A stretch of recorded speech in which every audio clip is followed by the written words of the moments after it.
예, 사실 이 자체가 시험에 나온다기보다는 이 법률 관계를 아셔야 이 뒷부분에 대한 사직과 뭐 해고의 관계까지 연결해서 이해하실 수 있기 때문에 그 측면에서 설명을 좀 잘 들으시기 바랍니다. 이 부분 조금 이해가 안 되실 수도 있는데요. 제가 열심히 설명하겠습니다.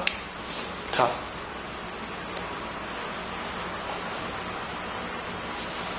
근로자가 사직의 의사표시, 사직서를 제출했습니다.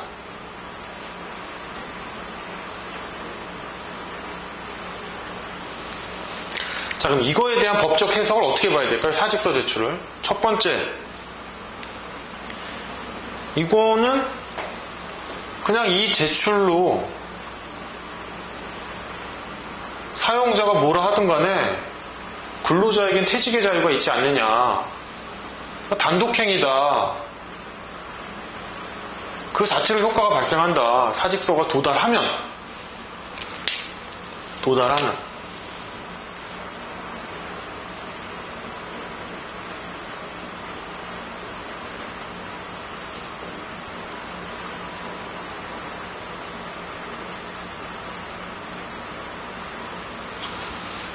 아니다.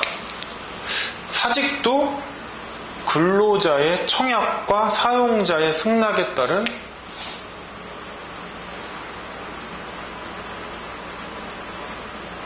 합의 해지다. 이렇게 보는 두 가지 견해가 있겠죠. 그런데 여기서 좀 대법원 판례가 왔다 갔다 하는 게, 근로자 입장에서 보면 사직서 제출을 1번으로 보는 게 편하겠습니까? 2번으로 보는 게 편하겠습니까? 당연히 1번으로 보는 게 편하죠. 제출했고 땡, 근로계약 관계 종료됐어. 뭐 사용자가 승낙을 하든 말든 무슨 상관이야. 왜? 합의 해지를 보면 세 가지 문제가 또 나눠집니다. 사용자가 승낙하는 경우 있고, 조건부 승낙하는 경우 있고, 거절하는 경우가 있겠죠. 승낙하거나 조건부 승낙을 하는 경우에는 괜찮은데 거절하면 사직 못하는 거야? 아니죠. 그래서 근로자 입장에서 보면 사직서 제출을 단독행위로 보는 게 아주 편합니다.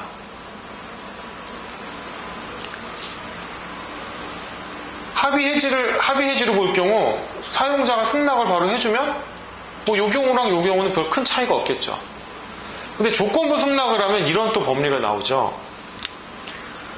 민법에서 보면 청약을 했는데 상대방이 조건부 승낙을 하면 어떻게 되죠? 재청약한 게 되죠. 그리고 그거에 대해서 다시 승낙을 해야 되죠. 자, 조건부 승낙을 하면 사용자가 재청약을 하고 근로자가 이에 다시 승낙을 해야 됩니다. 근로자의 승낙이 필요하죠, 다시. 뭐 이런 경우죠. 저 내일부터 안 나오겠습니다 라고 하니까 사용자가 그래 하면 승낙이죠. 일이 인수인계 좀 해야 되는데 내일 말고 내일 모레까지 나와. 알겠습니다 라면 조건부 승낙이죠. 거절은 뭡니까? 10일부터 안 나오겠습니다 했더니 웃기는 소리 하고 있네. 이거죠. 따라서 사직서 제출을 단독행위로 보는 게 근로자에게는 되게 유리합니다. 자, 그래서 조건부 승낙의 경우 이 부분을 제가 이제 요 도표에 보시면 합의 해지 유형 1이라고 적어 놓은 겁니다. 자, 유형 2는요, 이거 삭제하십시오. 이건 조금 문제가 있는 표현이어서요. 합의 해지 유형 2 부분은 삭제해 주시기 바랍니다. 자, 그래서 요 책보다는요, 제 설명을 통해서 요 책을 좀 이해하셨으면 좋겠습니다. 자, 그러면 사직서 제출은 사용자에게 사직서가 도달하면 효력이 발생하는데, 내가 오늘 사직하려고 마음을 먹었는데 이게 사직서를 제출하고 보니까 항상 사는 게 그렇죠. 있을 때는 몰랐다가 지나고 나면 좋은 걸 깨닫지 않습니까? 이 회사가 다닐 만한 회사인 것 같고 내가 괜히 사직한 것 같고. 사직을 철회할 수가 있습니다. 사직을.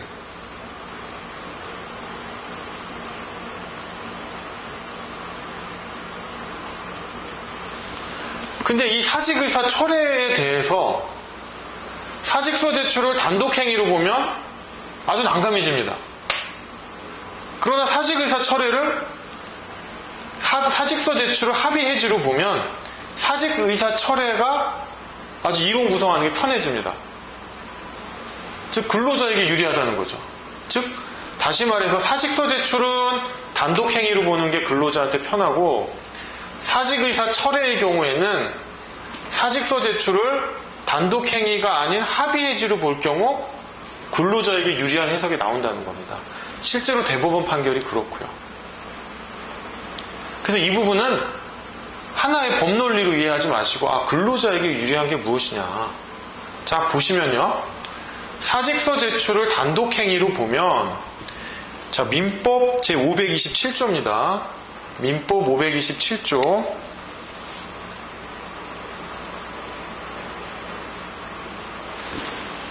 또 뭐가 있습니까? 또 543조가 있겠죠? 3조의 2항일 겁니다. 여기 보시면 청약의 구속력이 있습니다. 청약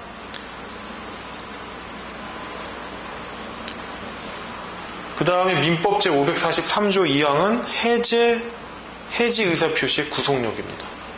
자, 사직서 제출을 단독 행위로 보면 이 민법의 법리에 의하면 사용자에게 사직서가 도달하면 물론 사용자가 이게 사직을 한다는 의미인지 아닌 의미인지 아직 요지하지 않았더라도 도달을 하면 사직의 효과가 발생을 합니다.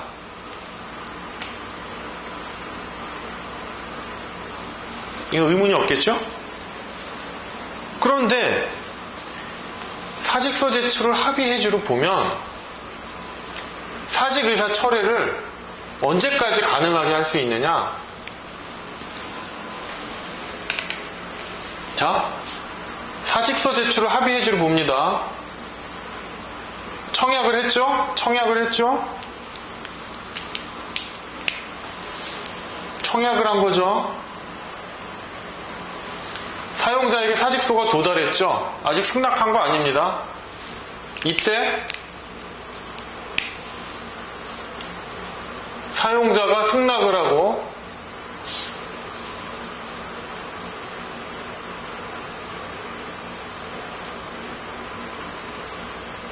승낙 의사 표시를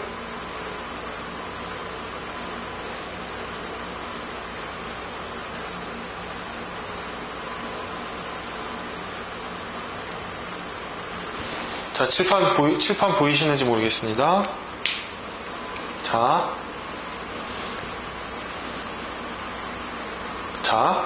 사직서 제출을 청약이라고 보겠습니다. 그러면 근로계약이 해지되려면 합의 해지로 보면 사용자의 승낙이 있어야 되죠. 이때 승낙이 일어나지 않죠. 사용자에게 사직서 도달하면 사용자는 사직하려는 의사가 있네. 청약만 왔을 뿐입니다.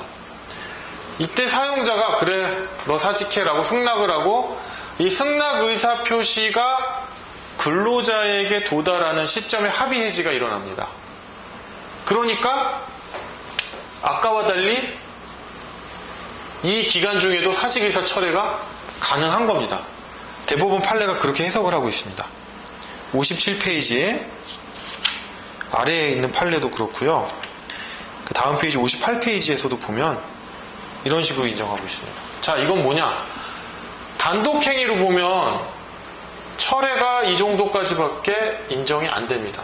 이 기간 중에 무조건 철회를 해야 되는데 합의 해지로 보면은 사용자의 승낙이 있고 그 승낙 의사 표시가 근로자에게 도달하기 이전까지 사직 의사의 철회가 가능하다 하니까 이만큼 기간을 연장해 주니까 근로자에게 유리하죠. 이런 해석이 나오는 겁니다. 조금 모순되기는 하는데 자, 따라서 사직서 제출은 단독행위다. 예외적으로 합의 해지의 모습이 있다. 조건부 승낙 같은 아까 사용자가 아니야 인수인계해야 되니까 며칠 더 나와 알겠습니다 라고 하는 이런 모습이 있다. 승낙의 경우는 뭐 단독행위랑 똑같으니까 뭐 이건 문제 삼을 거 없고요. 거절은 말도 안 되죠. 퇴직의 자유가 있는데. 자, 그 다음 사직의사 철회에 대해서는 대법원 판례가 뭐 명시적인 언급도 없이 합의 해지의 논리로서 이 철회 기간을 연장시키고 있다. 이 부분만 숙지하시면 됩니다. 요 자체가 뭐 문제로 나올 것 같지는 않은데요. 요 개념을 인식하고 있어야 뒤에 이제 해고라든지 해고가 어떻게 이루어지는구나 이 부분에 어떤 법리를 세울 수 있기 때문에 조금 자세히 설명드렸습니다. 이제 그런 의미로서 요 57페이지 부분을 한번 읽어보시고요. 자, 문제는 이제 이거죠. 사직, 단독행위로 봤던 합의해지로 봤건 사직서를 제출했다고 근로자로서의 근로의 의무가 종료되는 것은 아닙니다. 앞서 말씀드린 근로자의 의무, 주된 근로 의무 있죠. 부수적 의무로서 성실 의무 5가지 있죠. 그 5가지 의무는 사직서를 제출했다고 끝나는 게 아니라 사용자에게 사직서가 도달한 그 시점까지 근로 의무는 종속한다. 근로 의무는 쭉 종속한다. 만약에 사직서 제출을 합의 해지로 본다면 근로자로서의 근로 의무는 아마 여기까지도 연장되겠죠. 그 부분 항상 한 부분만 공부하지 마시고요. 앞뒤에 연결해서 보시기 바랍니다. 네, 그러면 제 4절입니다. 칠판 잠시 지우겠습니다.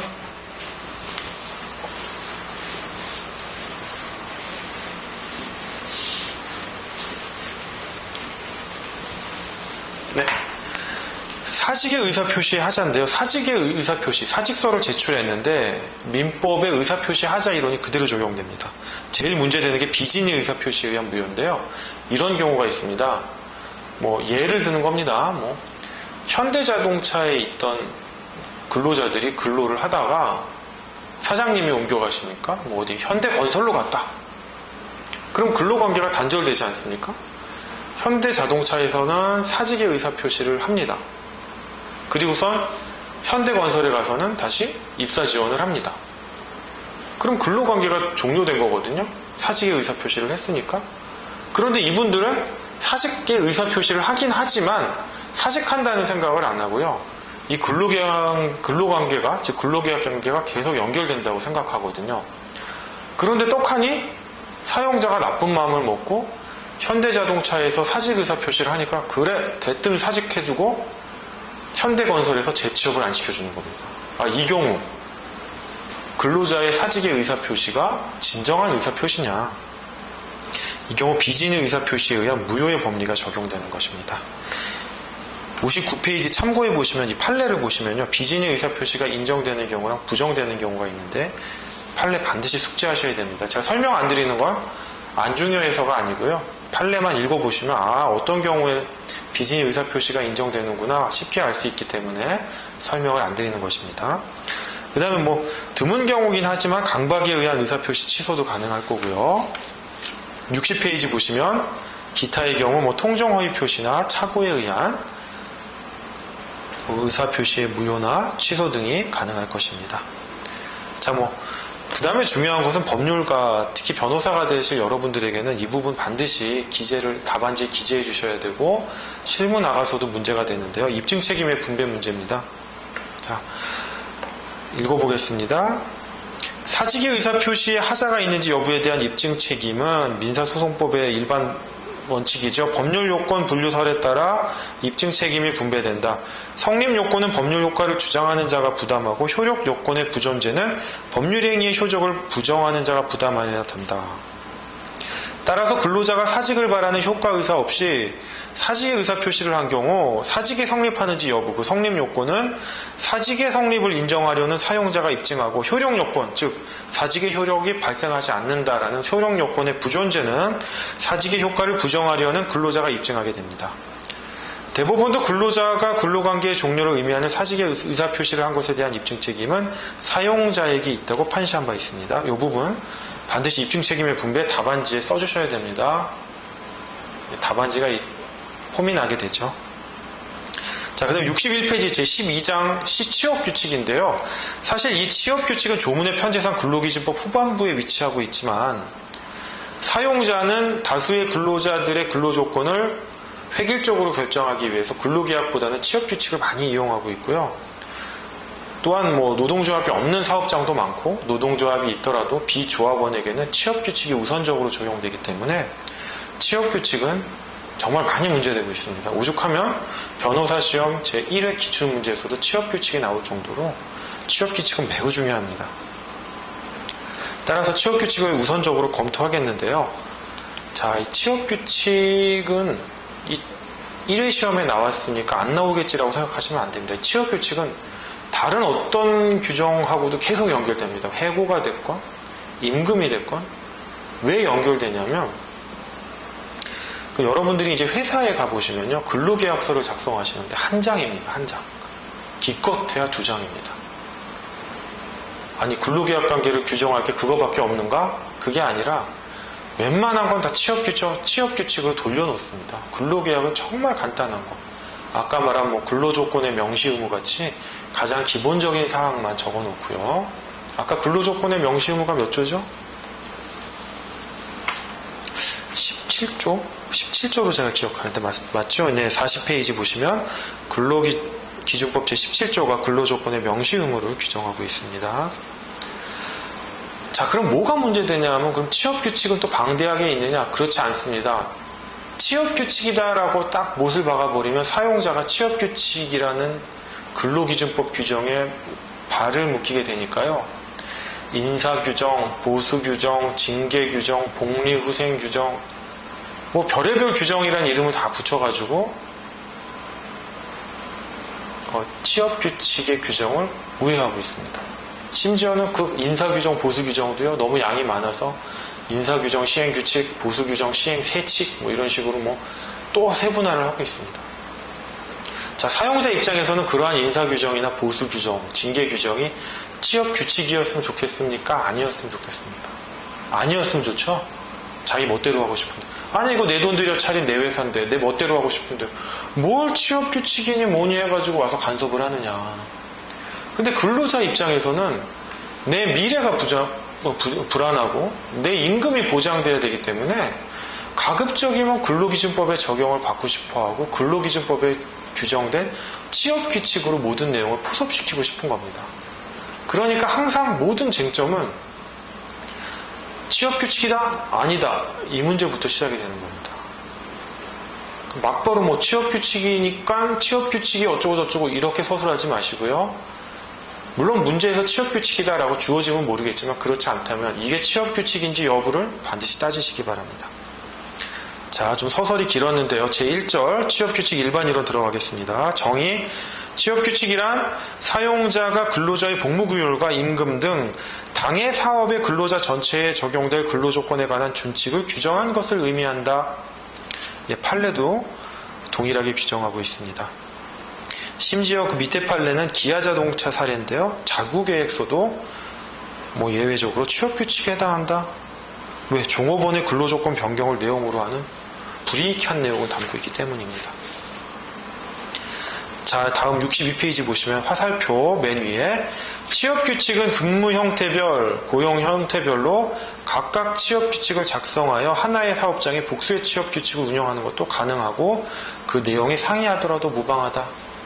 하나의 사업장에 사무직이 있고 기술직이 있을 때 사무직에 적용되는 취업규칙, 기술직에 적용되는 취업규칙을 달리 규정할 수가 있습니다. 그런데 같은 사무직인데 부장 이상에게 적용되는 취업규칙, 부장 이하에게 적용되는 취업규칙 이렇게는 적용할 수 없습니다.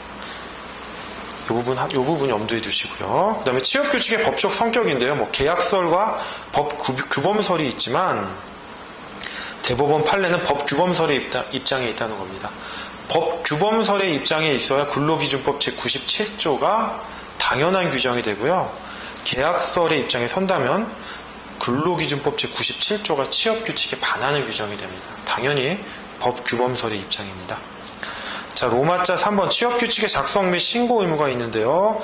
상시 10명 이상의 근로자를 사용하는 사용자는 뭐 취업규칙을 작성하여 신고하여야 하고 변경하는 경우에도 이와 동일하다라고 이제 상시 10명 근로기준법의 인적 적용 범위에 있어서 상시 5명 이상 뭐 이런 얘기 한 적 있죠? 그때 상시는 상태적 개념이다라는 거 여기서도 적용되는 겁니다.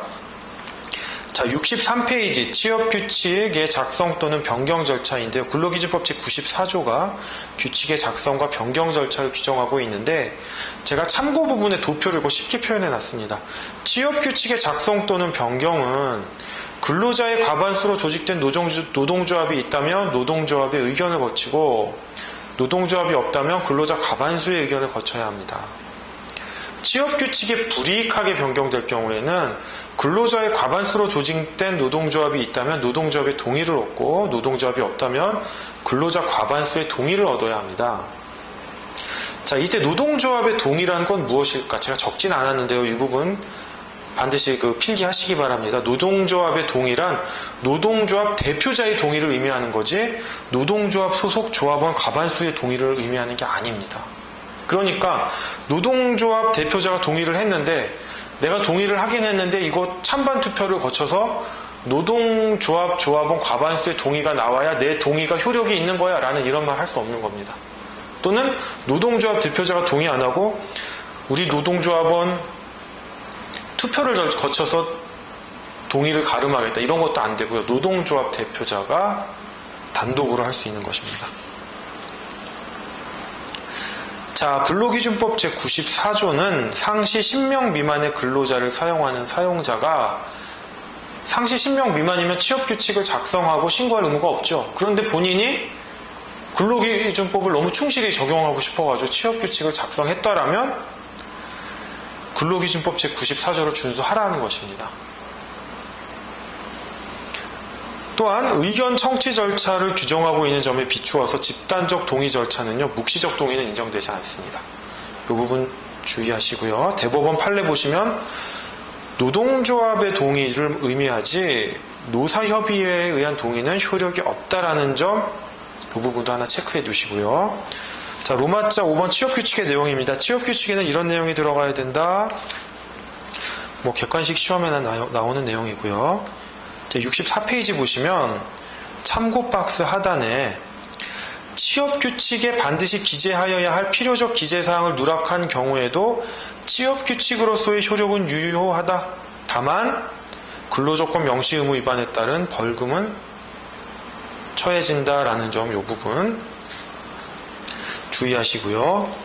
이 부분 41페이지 보시면 자, 41페이지입니다. 근로기준법 제17조는 단속 규정에 불과하므로 근로조건을 명시하지 않은 경우라도 근로계약 자체는 유효하게 성립한다. 이 부분하고도 일맥상통하는 거죠. 네, 그 부분 다시 64페이지로 돌아오겠습니다. 64페이지입니다. 네, 취업규칙 내용의 제한 한번 읽어보시면 되고요. 취업규칙의 효력입니다. 이 부분 단체협약과 근로계약과의 관계에서 설명을 했는데 조문 한번 읽어보시면 되고요. 65페이지로 오셔서 한번 다시 리마인드 하겠습니다. 취업규칙에 미달하는 근로계약의 효력은 자, 취업규칙에서 정한 기준에 미달하는 근로조건을 정한 근로계약은 그 부분에 관하여 무효이다. 유리의 원칙의 적용이죠. 그 다음에 강행적 효력에 의해서 그 부분만 무효가 되고 무효로 된 부분은 취업규칙에 정한 기준에 따른다. 자, 직접적 효력이 인정됩니다. 취업규칙을 상회하는 근로계약의 효력은 당연히 근로기준법 제97조의 반대 해석상 이러한 근로계약은 유효합니다. 유리의 원칙, 근로기준법을 상회하는 취업규칙의 효력 역시 근로기준법에서 정하는 근로조건은 최저기준이며 근로관계 당사자는 이 기준을 이유로 근로조건을 낮출 수 없으므로 근로기준법을 상회하는 취업규칙은 유효하다. 근로기준법 제3조의 내용입니다. 네, 취업규칙의 효력 발생 시기 한번 보겠습니다. 취업규칙의 효력 발생 시기는 사용자가 취업규칙을 작성한 때가 아니라 고용노동부 장관에 대한 신고 및 근로자에 대한 주지 의무를 이행한 때이다. 이 부분 주의하셔야 됩니다. 근로계약은 언제라고 했죠? 근로계약의 효력 발생 시기는 근로계약 체결시입니다. 취업규칙의 효력 발생 시기는 취업규칙 작성 시가 아니라 고용노동부 장관에 대한 신고 및 근로자에 대한 주지 의무를 이행한 때입니다. 자, 그 65페이지 하단 판례 보시면 근로자의 주지 의무에 대한 판례가 있습니다. 이 부분 숙지하시기 바랍니다. 네, 다음 제2절 취업규칙의 불이익 변경 66페이지인데요. 이 부분 되게 중요합니다. 변호사 시험 제1회에서도 나왔고요.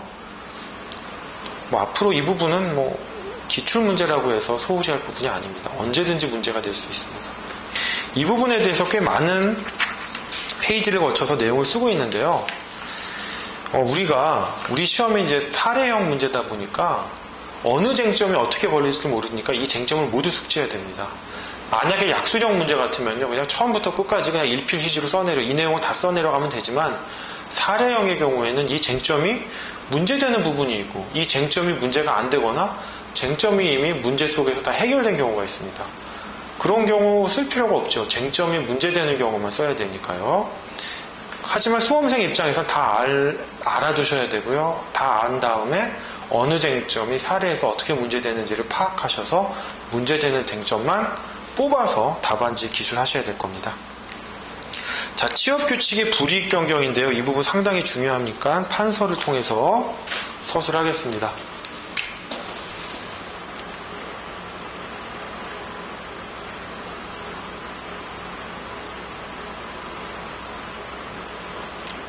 취업규칙의 불이익 변경입니다.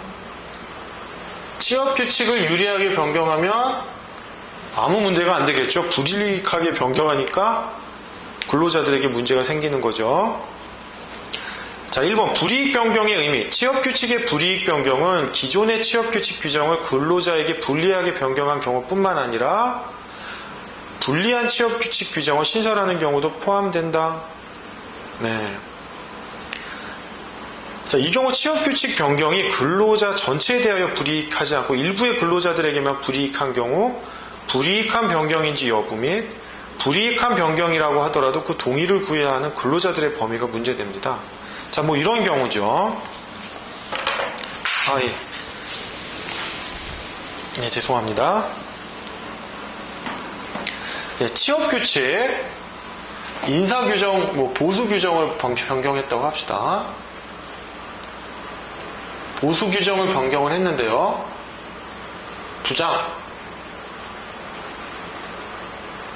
부장 미만 이렇게 있습니다. 직원들이. 근데 취업규칙 뒤에 배우겠습니다. 이런 보수 규정이나 인사 규정도 취업규칙입니다. 취업규칙으로 부장들의 임금을 삭감하겠다.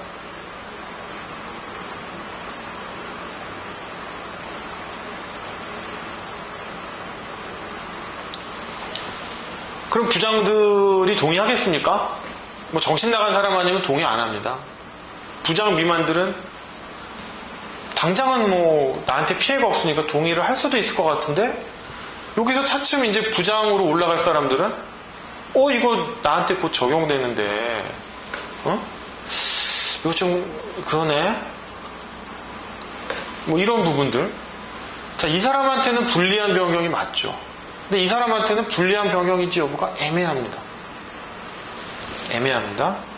자, 이 경우에 대해서 대법원은 이 경우에도 불리한 변경, 잠재적으로 취업규칙이 적용되는 사람들에게도 불리한 변경에 해당된다.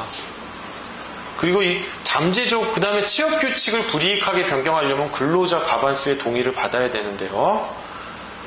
이 사람들도 지금 당장은 아니지만 잠재적으로 적용되기 때문에 이 사람들도 동의의 주체이다. 자, 그 다음에 두 번째 케이스. 부장들의 임금을 삭감하는 것 플러스 이 삭감한 임금을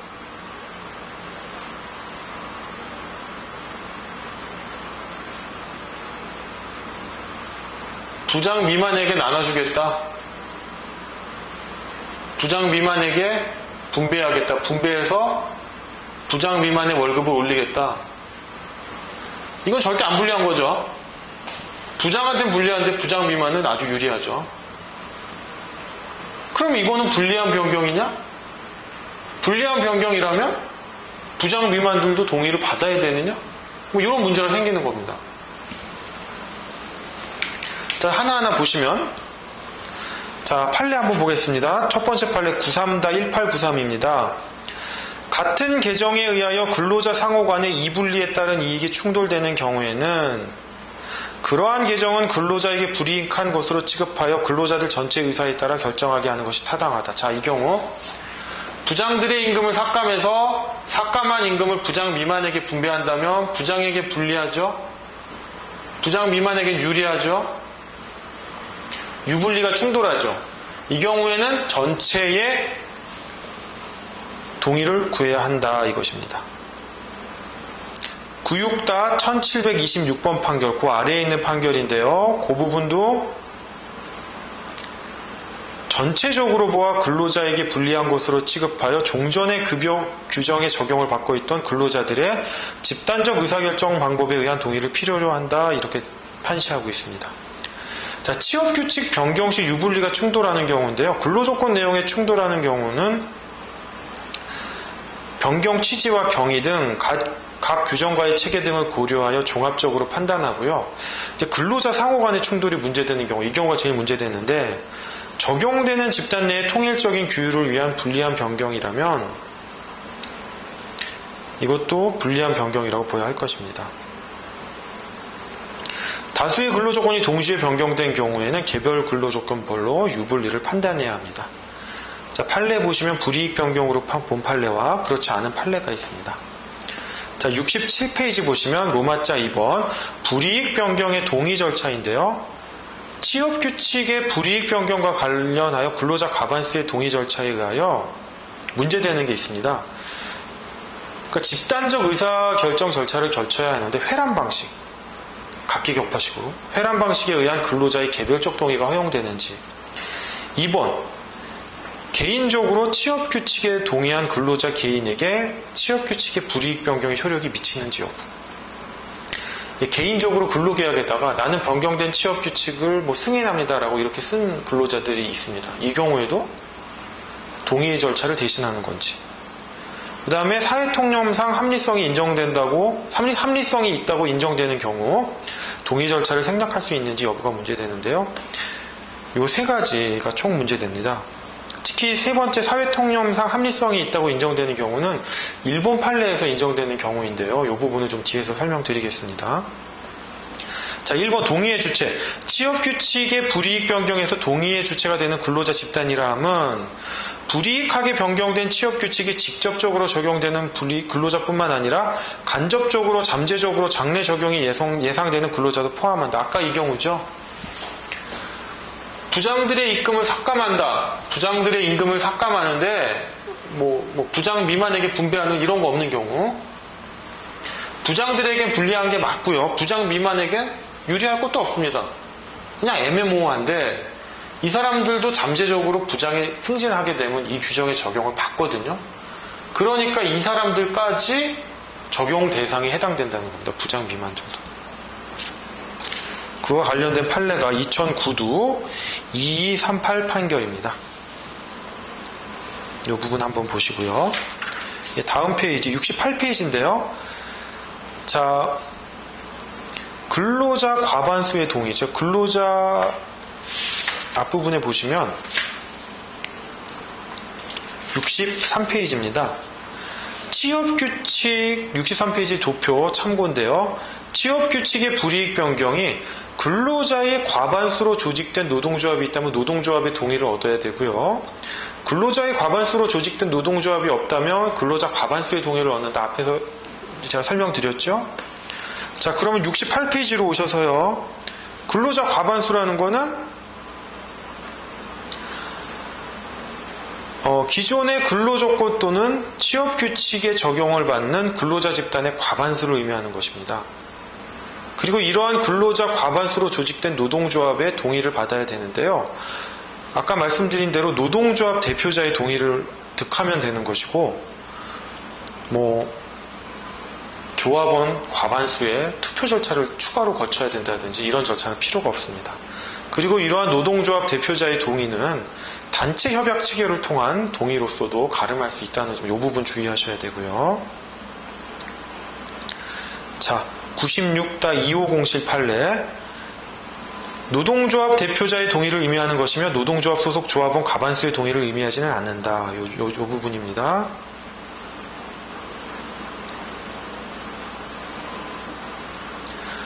자, 그 다음에 아랫부분 화살표인데요. 취업규칙 불이익 변경에 대한 사후동의입니다. 취업규칙 불이익 변경에 대한 사후동의인데,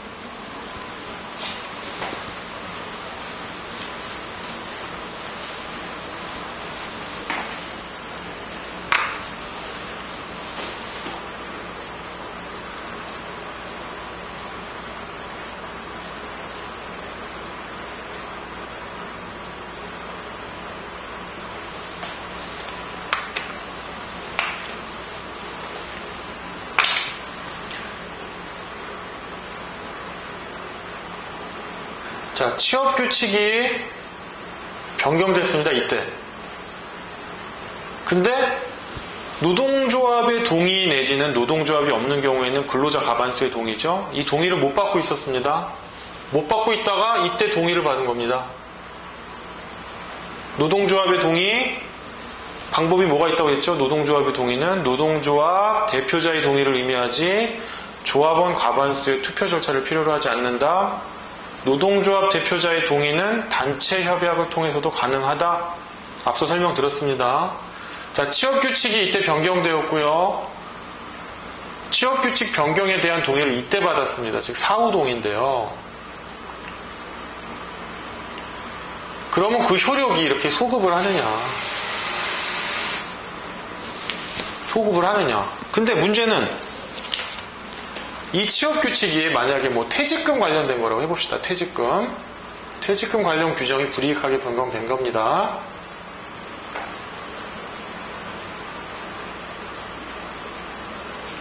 근데 이 시점에 근로자가 퇴직을 한 겁니다. 근로자가 퇴직을 했으면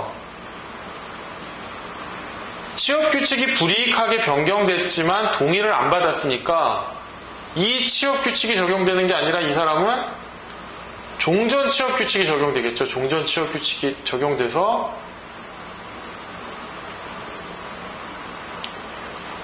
뭐 퇴직금을 많이 받았겠죠. 뭐 이만큼 받았다고 합시다. 근데 사후에 노동조합 대표자가 동의를 했던지 근로자 과반수가 동의를 해서 취업규칙 불이익 변경을 사후 동의했습니다. 사후 동의할 수 있습니다. 그러나 이렇게 퇴직한 근로자에 대해서는 이미 기득권이 발생했기 때문에 취업규칙 불이익 변경의 사후 동의로 인한 소급적 효력으로 네가 더 많이 받아간 거를 토해낼 수 없다. 그 판례죠.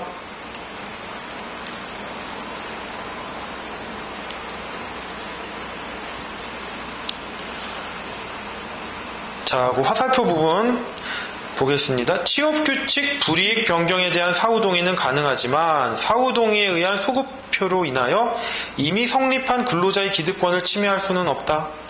따라서 사후동의로 인한 소급추인 이전에 퇴직한 근로자, 이 사람이 되겠죠? 퇴직한 근로자에 대해서는 소급추인 사후동의에 의한 효력이 인정되지 않는다. 이게 73페이지 6번 판례입니다. 6번 판례. 73페이지 6번 판례.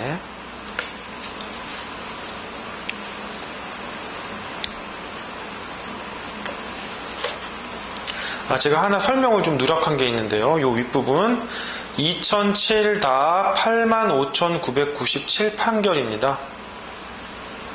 한번 읽어보겠습니다.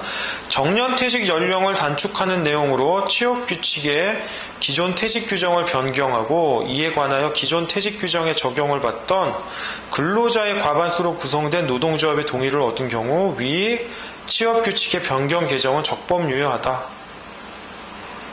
따라서 일정 직급 이상으로서 노동조합에 가입할 자격은 없지만 기존 퇴직 규정에 적용을 받았던 근로자에게도 그의 개별적 동의 여부와 관계없이 당연히 적용된다. 자, 이게 뭐냐면 요 판례 하나 설명드리겠습니다. 자, 요건 지우지 않겠습니다. 또 써먹어야 되니까요. 자, 이 판례는 무슨 의미냐면요.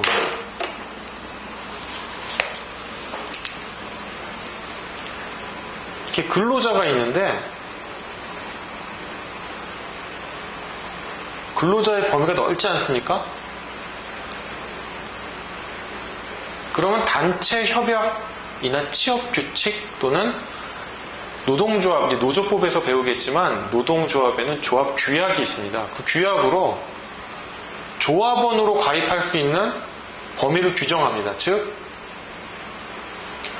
근로자 전체가 조합원으로 가입할 수 있다 이렇게 규정하는 경우도 있지만 좀 근로자보다는 조합원의 범위를 좀 축소시킵니다.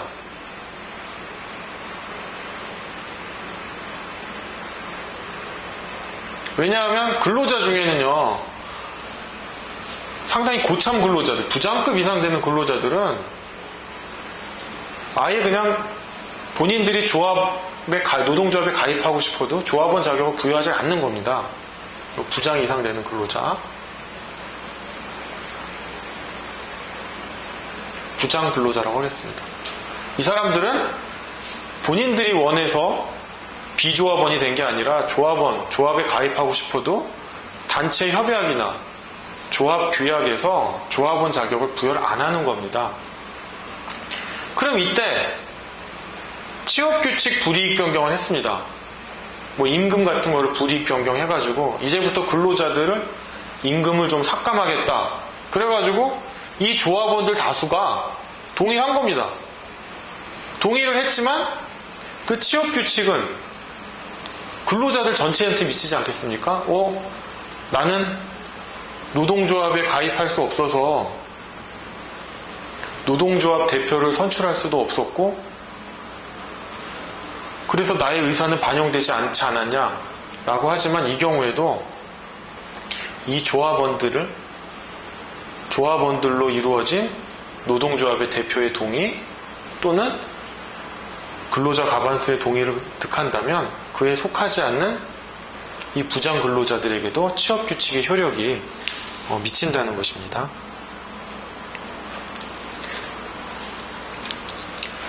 이 부분 설명을 제가 누락을 했는데요.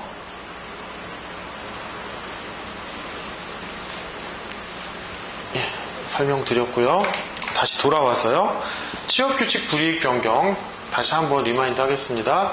취업규칙 불이익 변경됐다. 퇴직금 규정에 대해서 그런데 동의를 못 받아서 사후 동의를 받았다. 근데 그 사이에 근로자가 퇴직했다. 그럼 불이익하게 변경된 신설된 취업규칙이 아닌 종전 취업규칙이 적용돼서 이 사람은 퇴직금을 많이 받는다.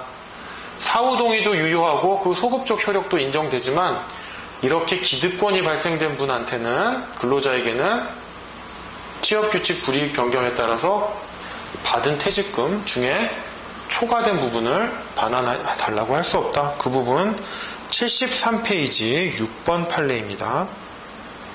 자, 그럼 여기 보시면요. 그 밑에 보면 단체 협약 체결을 통한 사후동의, 근로자 과반수의 사후동의 해가지고 두 개 판례가 있는데, 이거 보면, 기존의 근로자의 한번 보겠습니다. 첫 번째 판례. 밑줄 그은 부분 읽겠습니다. 노동조합이 사용자 측과 사이에 변경된 퇴직금 조항을 따르기로 하는 내용의 단체 협약을 체결한 경우에는 기득이익을 침해받게 되는 기존의 근로자에 대하여 종전의 퇴직금 조항이 적용되어야 함을 알았는지 여부에 관계없이 그 협약의 적용을 받게 되는 기존 근로자에 대하여도 변경된 퇴직금 조항을 적용하여야 한다. 이거랑 다르네요. 적용하면 안 된다면서요. 자세히 읽어보시면 보십시오. 이 사람들은 근로자긴 한데 퇴직했습니까? 퇴직을 안 했고요. 장차 퇴직을 하면 퇴직금을 받게 될 사람들입니다.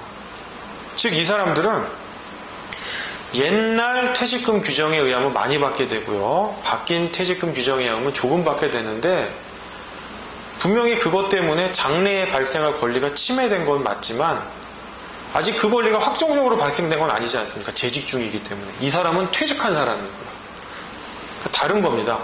다른 사례고요. 자, 근로자 과반수의 사후동의를 거친 경우인데요. 한번 읽어보겠습니다. 취업규칙의 불이익 변경에 대하여 근로자들이 사후에 소급적으로 동의하였다고 인정하기 위해서는 그때까지 사실상 시행 중이던 개정 취업규칙이 무효라는 사정을 알고 있어야 한다. 이런 판례가 있는데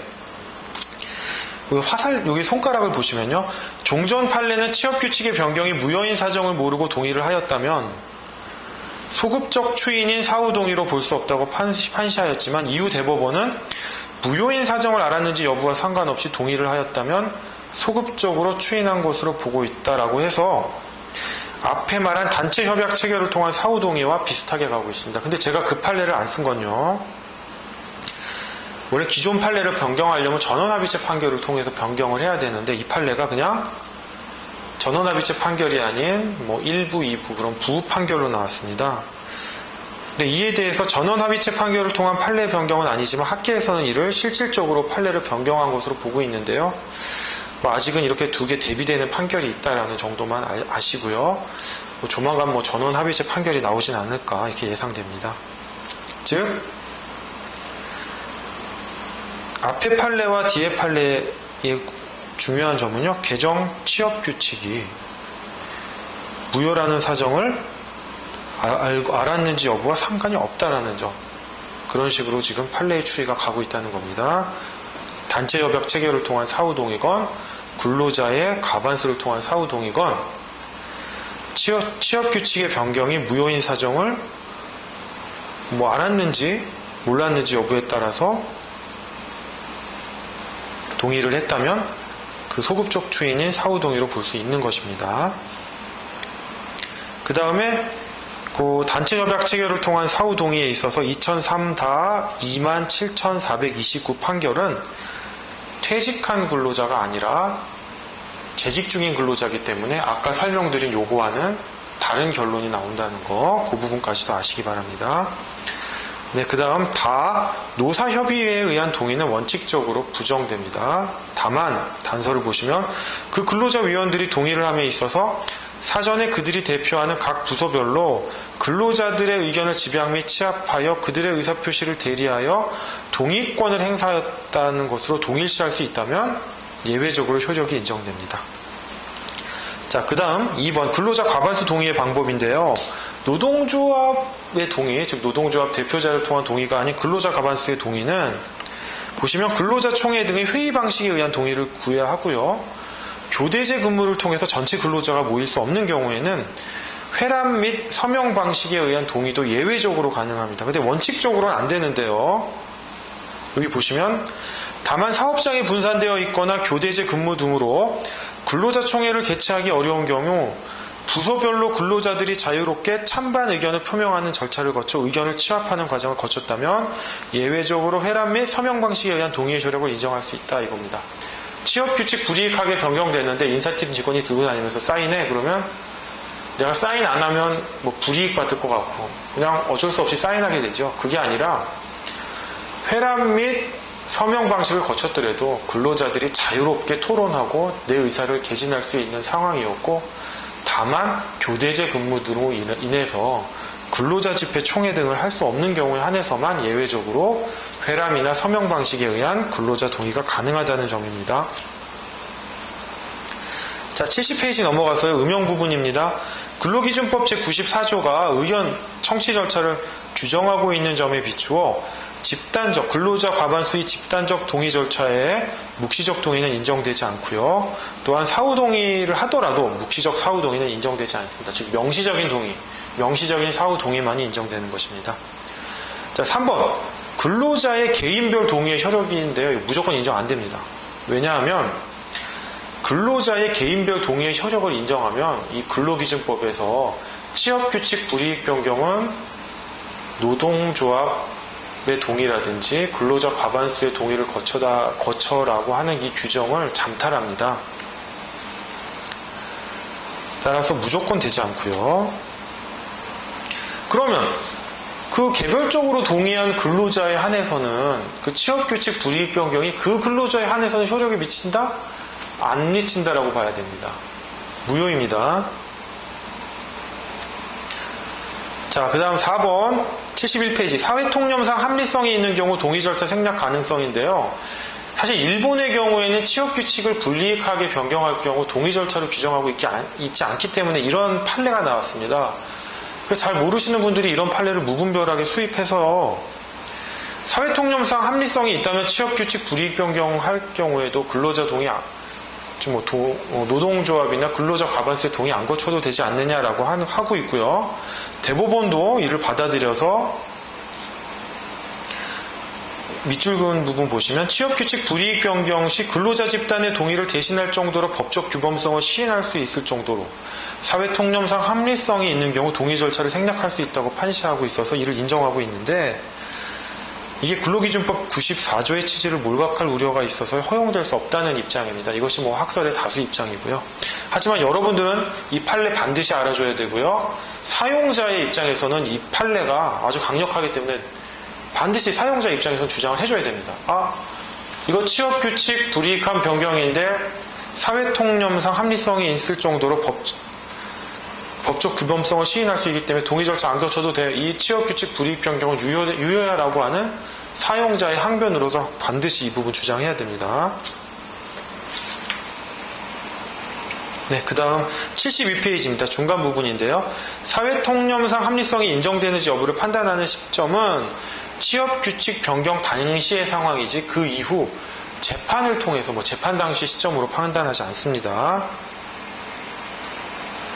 자, 그럼 5번도 중요하죠. 5번도 이게 이번 변호사 시험 1회 시험에서 나왔던 부분인데요. 근로자의 집단적 동의 없는 취업규칙 불이익 변경 시 효력 유무인데요. 이 부분은 판서를 해보겠습니다.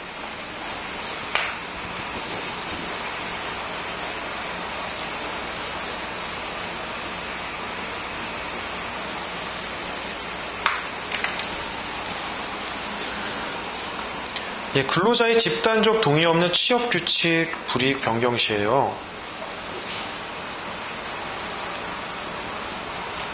취업규칙이 불이익하게 변경되었습니다. 근데 노동조합이나 근로자 과반수의 동의를 얻지 못한 상태에서 신규 입사자가 취업을 했습니다.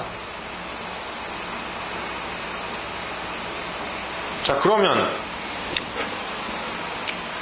종전 취업 규칙은 기존 근로자에게 적용돼야겠죠? 기존 근로자에게. 그럼 불이익하게 변경된 취업 규칙, 즉 신규 취업 규칙은 동의를 못 받았기 때문에 효력은 없습니다. 하지만 신규 입사자에게는 적용됩니다. 왜? 신규 입사자의 동의를 받을 필요는 없으니까요. 그 이후에 입사를 한 거니까. 자, 보시면 대법원은 상대적 무효설의 입장에서 기존 근로자에게는 기득이익이 침해되는 종전 취업 규칙이 적용되고, 즉 기존 근로자에게는 기득이익이 침해되므로 종전 취업 규칙이 적용되고, 약간 오타네요. 신규 입사자에게는 기득이익이 침해되지 않으므로 개정 취업 규칙이 적용된다. 이 부분에 대해서는 밑에 전원합의체 판결을 보시면 이해가 빠르실 겁니다. 그런데 문제는 제가 동일한 근로자, 사무직 근로자와 기술직 근로자에게는 각각의 취업 규칙이 중복적으로 있어도 문제가 없다라고 했는데, 동일한 근로자에게는 취업 규칙이 중복해서 있다라고는 안 된다고 했습니다. 그러면 이 부분이 취업 규칙의 중복 문제가 해당되지 않느냐, 동일한 근로자들에게. 이거 어쩔 수 없다, 판례는. 73페이지 윗부분 보시면 현행의 법구적 효력을 가진 취업 규칙은 변경된 취업 규칙이고, 다만 기존 근로자들에 한해 기득이익 침해로 그 효력이 미치지 않는 범위 내에서 종전 취업 규칙이 적용될 뿐이므로 하나의 사업 내에 둘 이상의 취업 규칙을 둔 것과 같이 볼 수는 없다. 즉 실질적으로 적용되는 건 신규 취업 규칙이고, 기존 근로자에 한해서 종전 취업 규칙이 적용되는 거기 때문에 하나의 사업장에서 둘 이상의 취업 규칙을 둔 것과 같이 볼 수 없다는 점입니다. 즉 취업 규칙의 불이익 변경 시에 이런 효력 유무까지도 써주고, 나아가 이게 혹시 동일한 근로자, 동종 근로자에게 복수의 취업 규칙이 있는 상황으로서 모순되지 않느냐라는 부분에 대해서 모순이 아니다라는 대법원 판례까지 써준다면 정말 답안지가 금상첨화가 되겠죠. 네, 그 다음에 제3절 취업 규칙의 명칭에 대한 건데요. 이 부분은 또 상당히 중요합니다. 이 부분에 대해서는 아직 변호사 시험 제1회에선 나오진 않았지만 상당히 나올 확률이 높은데요. 이 부분에 대해서는요, 제가 바로 74페이지 도표 참고 있지 않습니까? 이 참고 부분을 통해서 설명을 드리겠습니다. 이 부분이 이제 사용자와 근로자의 공격 방어가 첨예하게 대립하는 부분인데요. 자, 취업 규칙이라고 안 하고 회사는 뭐 인사 규정, 징계 규정, 보수 규정 이런 말을 쓴다고 하지 않았습니까?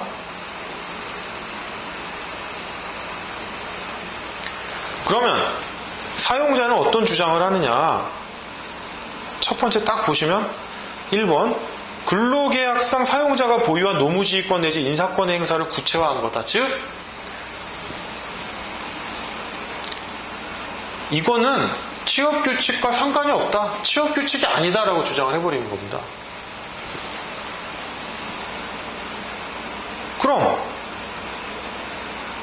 설사 인사규정이 2번 보시면 설사 인사규정이 취업규칙의 제정 근거를 두고 있더라도 구체적인 내용의 정립은 사용자에게 위임한 것이므로 이는 취업규칙이 아니다. 나는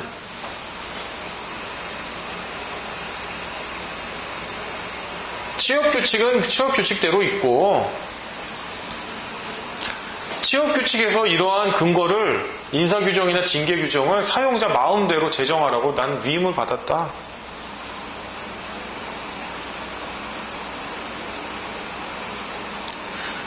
설사 이게 취업규칙이다라고 하자. 3번입니다. 만약 취업규칙이라고 하더라도 취업규칙 불이익 변경이 아니라 취업규칙 내용의 세부나 구체화에 해당하므로 근로자 집단의 집단적 동의 절차는 필요하지 않다. 즉 그래 100번을 양보해서 이게 취업규칙이라고 하자. 이건 근데 여기 있는 규정이 요거보다 불리하게 변경된 게 아니다. 즉 어떤 식이냐. 이 취업규칙에다가 공백으로 규정을 한다. 뻥뻥 뚫리게. 그리고 취업규칙에다가 이런 내용을 두는 겁니다. 취업규칙에 상세화된 내용은 밑에 뭐 세부 규정으로 통해 구체화한다라고 하면 이거는 내가 이 공백인 규정을 세분화, 구체화한 거지 이게 무슨 불이익 변경이냐. 그러니까 불이익 변경에 따른 뭐 동의 절차 필요가 없다. 정말 마지막에 주장하는 게 이거죠. 그래. 네 말대로 세분화 구체화가 아니고 불이익 변경이다라고 하자. 하지만 일본 판례 있지 않습니까? 법적 규범성을 시인할 수 있을 정도로 사회통념상 합리성이 있다면 동의 절차 안 고쳐도 되지 않느냐. 이건 너무 합리성이 있는 변경인데 이렇게 얘기하죠. 그럼 근로자의 입장에서는 반대 주장을 하는 겁니다. 근로조건에 관한 준칙을 담고 있기 때문에 인사규정이든 징계규정이든 보수규정이든 취업규칙이야. 그리고 아까 공백으로 두고 위임을 받았다라고 하지 않았습니까? 취업규칙 규정에 공백으로 두고 이 자세한 내용을 인사규정, 징계규정, 보수규정에 규정하라고 하게끔 사용자는 위임을 받았다라고 하지만 포괄적인 위임은 인정되지 않는다. 그리고 인사규정은 취업규칙을 보완하는 종된 규정이므로 취업규칙으로 보아야 한다. 만약 인사규정을 취업규칙으로 보지 않는다면 취업규칙 변경 정찰을 규정한 근로기준법 제94조의 취지가 형해화될 수 있다. 그리고 세부나 구체화, 이거 간판 사기다. 이거 자체가 그냥 불이익한 변경인 거다. 그리고 사회통념상 합리성이 인정되는 경우 동의 절차를 생략할 수 있다고 하는데 이러한 일본 판례는 받아들일 수 없고 또한 받아들인다 하더라도 사회통념상 합리성이 없다라는 주장을 통해서 양자의 규정이 충돌되는 겁니다. 따라서 이 73페이지에 제가 이 부분을 좀 구체적으로 써놨고요. 이 74페이지의 참고 부분은 사용자와 근로자의 입장에 대한 상호 상반되는 주장과 항변을 적어놓은 거기 때문에 여러분이 이제 변호사 시험 보시면요. 변호사 시험 기출문제 제1회보다는 법무부 모의고사가 이런 쪽 유형이 많았는데요. 사용자의 입장에서 사용자의 변호사라고 생각하고 주장해봐라. 근로자의 변호사라고 생각하고 주장해봐라. 이런 주장이 있기 때문에 앞으로 그런 문제가 출제될 가능성이 높기 때문에 그러한 입장에서 이 도표를 반드시 숙지하시기 바랍니다. 자, 이 부분에 대해서 제가 문제를 하나 출제했는데요. 밑에 참고 보시면 취업규칙과 관련된 종합사례 이렇게 해놨는데요. 이 부분에 대해서 근로자가 어떻게 주장해야 될지에 대해서 문 1 해가지고 제가 쭉 답을 01, 02, 03으로 달아놨고요. 반대로 사용자라면 어떻게 주장을 해야 될까라는 부분을 76페이지 중간 부분부터 문 2, 01, 02, 03 이렇게 주장을 했습니다. 기재를 해놨는데요. 이 부분 문제 꼭 풀어보시기 바랍니다. 그 다음에 문 2 중간 부분에 소외 이익 부분이 있는데요. 이 부분은 뒤에서 할 겁니다. 이 부분 한번 참고 삼아 읽어보시면 되겠습니다. 네, 그 다음에 제13장 임금 부분인데요. 임금은 정말 중요한데 사실 시험에서 내기는 좀 어렵습니다. 왜냐하면 통상임금이나 평균임금이 근로기준법에 보다는 그 정의가 근로기준법 시행령에 규정되어 있고요. 실질적으로 이제 계산이 문제되는 부분이 있기 때문에 채점도 상당히 어렵습니다. 그 다음에 각 사업장에서 명칭은 성과급, 상여급이라고 시행되고 있지만 명칭과 상관없이 어떻게 운영되고 있느냐라고 그 부분이 더 중요시되기 때문에 개별 사례별로 파악을 하기 때문에 이 부분에 대해서 변호사 시험 사례형으로 내기는 상당히 어렵다고 보여집니다. 다만 임금에 있어서요. 포괄임금제, 퇴직금에 있어서 퇴직금 중간정산, 포괄임금제와 연결된 그리고 이러한 취업규칙에서의 임금 내지 보수규정, 퇴직금 규정과의 연관성 이 부분을 통해서 이 부분만 임금 부분에서 공부하시면 충분할 것 같습니다. 네, 그래서 제13장 임금 부분 시작하겠습니다. 네, 78페이지 보시면요, 근로의 대가로 지급된다는 점 한번 보시면 되고, 79페이지 2번, 4대 보험이라고 하죠. 산재보험, 건강보험, 고용보험, 의료보험은 임금이 아니라는 점, 이 부분 한번 보시면 됩니다.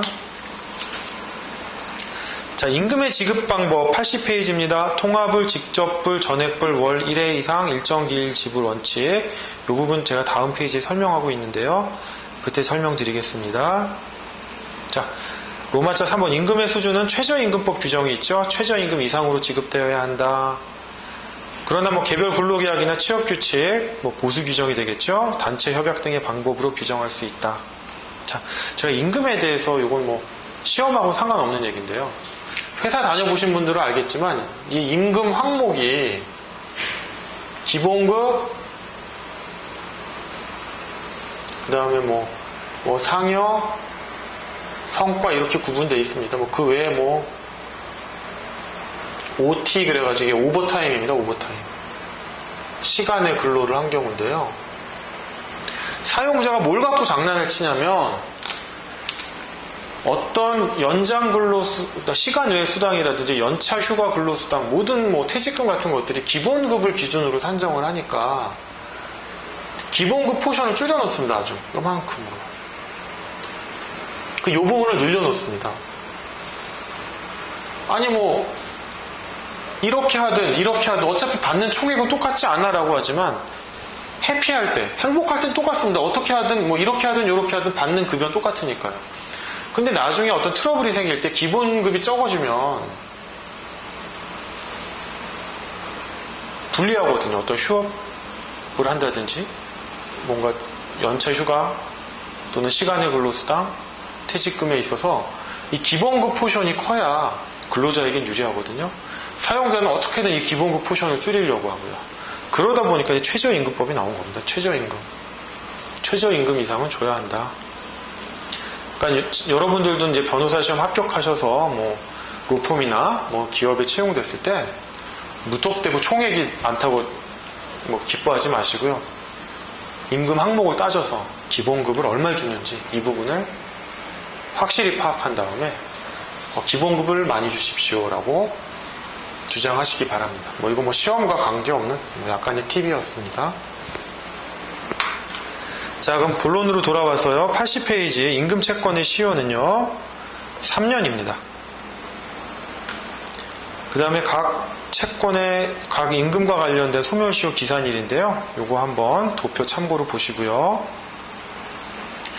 임금 채권의 소멸시효 기산점에 관해서 81페이지에 판례가 규정되어 있습니다. 그 다음 요 참고 부분 보시면 임금 외에 재해보상 청구권도 3년의 소멸시효 기간이 있다는 점 보시기 바랍니다.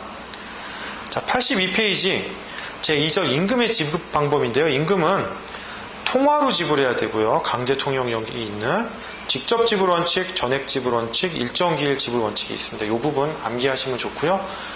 암기 안 하더라도 43조 1항과 2항을 통해서 본인이 이걸 추려낼 수 있어야 됩니다. 문제가 되는 거는 이제 통화 지불 원칙인데요. 한때 그런 적이 있었습니다. 회사가 어려우니까 물건을 줘서 그 물건을 네가 직접 팔아서 월급으로 충당해라. 안 되죠. 자, 직접 지불 원칙은 뭐가 문제가 되냐면요. 임금 채권을 근로자가 양수인에게 양도하는 경우가 있습니다. 그 임금 채권 양도 자체가 효력이 없는 건 아닙니다. 그 자체는 유효한데요. 임금 채권을 양수받은 양수인이 사용자에게 직접 임금을 달라고 할 수는 없습니다.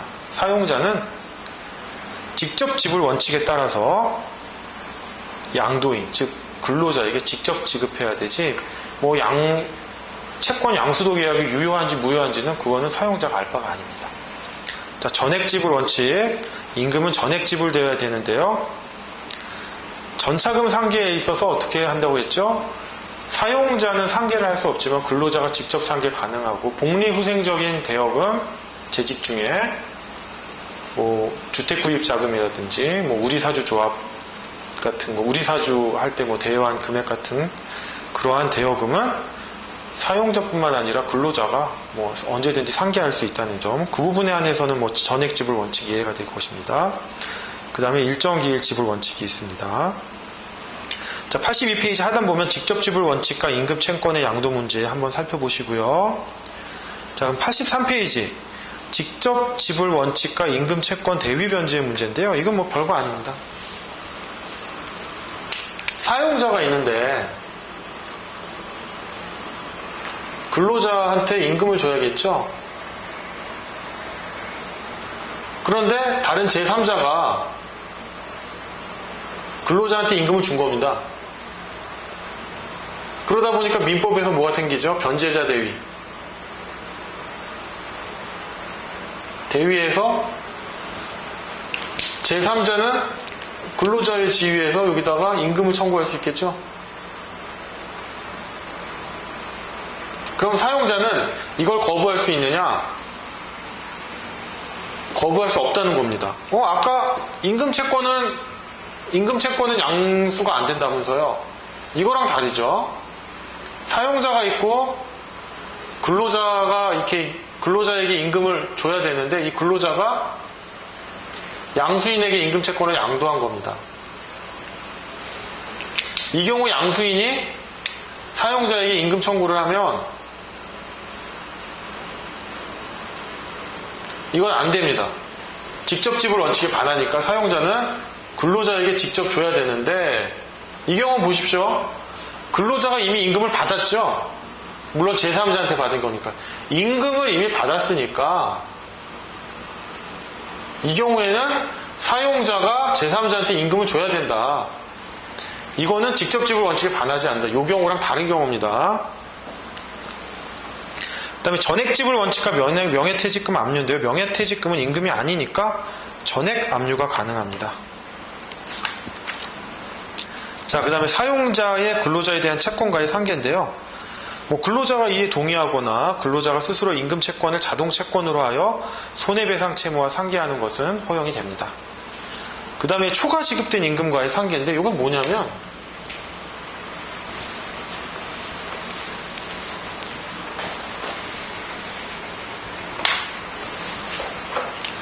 사용자가 근로자한테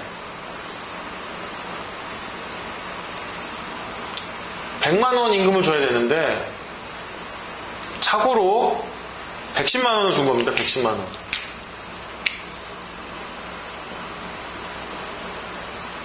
그러면 방법이 뭐가 있겠습니까?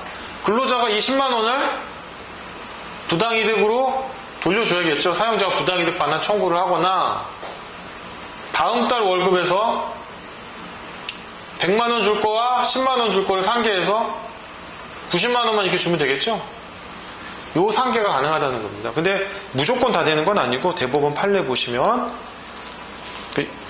그 요건 하에서 상계가 가능하다는 거, 뭐 간단한 내용입니다. 네. 그 다음 넘어가서 85페이지 제3조 평균 임금이 있는데요. 이 부분 보시면 평균 임금 이제 쭉 또 넘어가셔서 또 통상 임금까지 있습니다. 근데 이 부분은 사실 이 부분은 좀 시험에 나오기는, 변호사 시험에 나오기는 어렵다고 생각되기 때문에요. 이 부분은 그냥 넘어가도록 하겠습니다. 그래서 90페이지까지 일단 그냥 넘어가고요. 다만 이제 91페이지 판례 있지 않습니까? 통상임금에 산입되어야 할 각종 수당을 제외하기로 한 노사 간의 합의 효력은 인정되지 않는다. 무효다. 근로자가 받아야 될 임금 내지 급여를 노동조합이 포기할 수는 없죠. 그건 나의 기득권인데 근로자가 개별적으로 동의해서 포기하지 않는 한 인정되지 않을 것입니다. 자, 그 다음에 제5절 평균 임금과 통상 임금의 구별인데요. 이 부분에 대해서 한번 도표를 통해서 읽어보시고, 근데 최근에 정기상여금을 통상 임금에 해당한다고 보는 최신 대법원 판결이 나온 바가 있습니다. 이 부분 최근 판결인데 제가 좀 이제 급하게 집어넣느라고 좀 오탈자가 있는데요. 개정판에서 좀 수정하도록 하고요. 객관식 문제 같으면 이 부분이 나올 것 같은데 주관식 부분이라 이 부분도 좀 나오긴 힘들 것 같습니다. 자, 그럼 제6절 임금과 관련된 단체협약 규정의 법정 문제인데요. 1번 단체협약에 의해 노동조합이 근로자의 임금에 대한 처분행위를 할 수 있는지 없다는 점입니다. 근로자의 개별적인 동의가 있어야 된다는 점, 이 부분 숙지하시고요. 제7조 임금채권의 우선 변제와 7절 제임금채권의 우선 변제와 최우선 변제에 대해서는 근로기준법 제38조 규정을 보시면 되겠습니다. 이 부분도 크게 어렵진 않은 것이고요. 네, 그 다음에 95페이지 이제 제8절 포괄임금제인데요. 이 부분 매우 중요한 부분입니다. 제가 처음에 말씀드렸듯이 개별적 근로관계인 근로기준법에서 세 가지가 중요한데 그중 하나입니다. 이 부분은 아주 설명 자세히 해드려야 되고요. 여러분들도 정신 차려 들으셔야 되기 때문에 이 부분 열심히 숙지하시기 바랍니다. 이 부분은 다음 시간에 설명드리도록 하겠습니다. 이상 1회차 강의를 마치도록 하겠습니다.